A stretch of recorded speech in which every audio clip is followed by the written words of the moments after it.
G'day, it's Shane from Winery Grape TV, and thank you for joining me in my home bar. But more importantly, thank you for helping me spread McLaren Vale wine to the world. Today, bringing a wine from a producer that I've introduced you to before, called Grancari Estate, fully registered organic producer. And this is a Shiraz Grenache from 2011.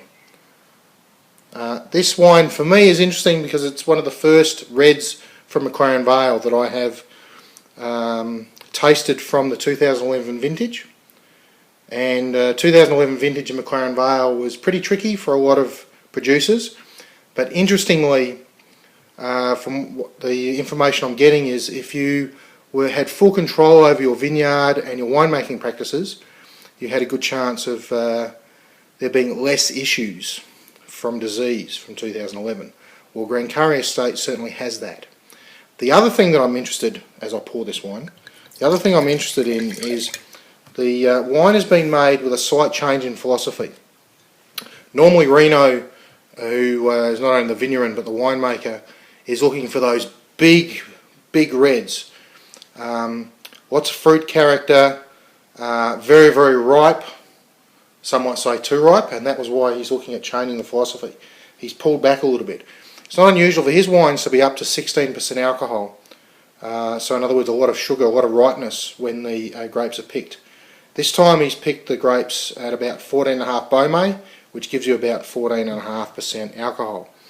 And so it's a lot less ripe than what he would normally pick. So it's a bit of an experiment from Reno at the same time. So 2011, an interesting year. At the same time, a slight change in direction for this particular grower and winemaker. So I'm hoping in this case to be a really interesting surprise in the glass. So let's do the wanky then.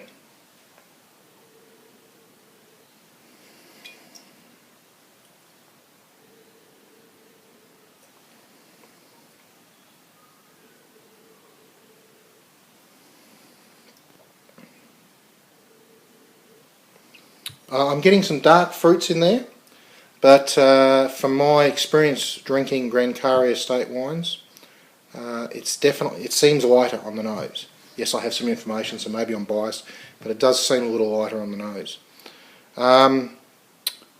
Little herby, little vegetative, which again means that is not as ripe as what they have been before.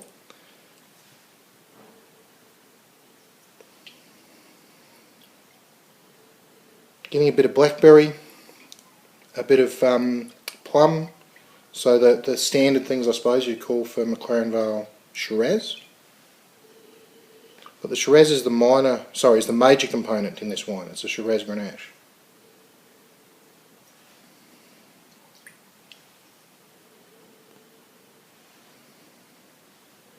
One thing I don't get, and I have had this with some of the Grancari Estate wines before, is I don't get that alcohol tingle on the nose. So again, I think that's really what Reno's looking for here. So let's keep going with the wanky then.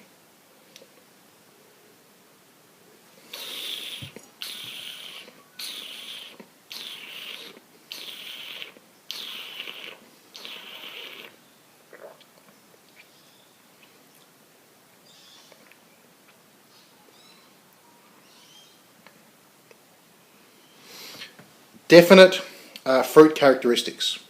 Same as with the nose, the plummy, blackberry, maybe a little bit of raspberry in there as well, which will be the Grenache coming through.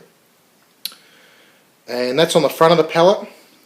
Through the mid palate and the back of the palate, I do get some vegetative characters, which meld with the fruit and are quite lingering on the palate, both the fruit and those vegetative characters.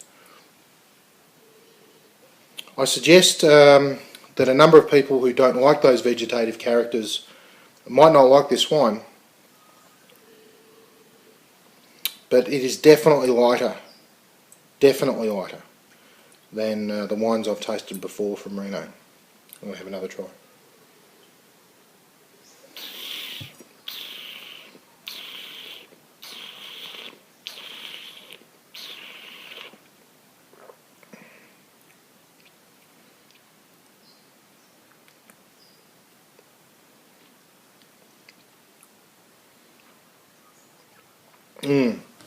Yep, I get the same thing. So the fruit and the vegetative characters. Not huge volumes of oak, so it's probably seen smaller oak, older oak, than what I've experienced in some of his other wines. And that goes well with the lighter style. It just comes back to whether you enjoy the herbaceous characters versus the more ripe characters. So yeah, probably the jury's out slightly, I think, for a number of you out there. But still a very interesting wine. And of course it's one that you're not going to see on the shelves out there. So look, that's all we have time for Grape TV tonight, or today. Thank you for joining me. Hope you have a great week or so. I know I'm going to, and we'll see you next time. Thank you very much. Bye.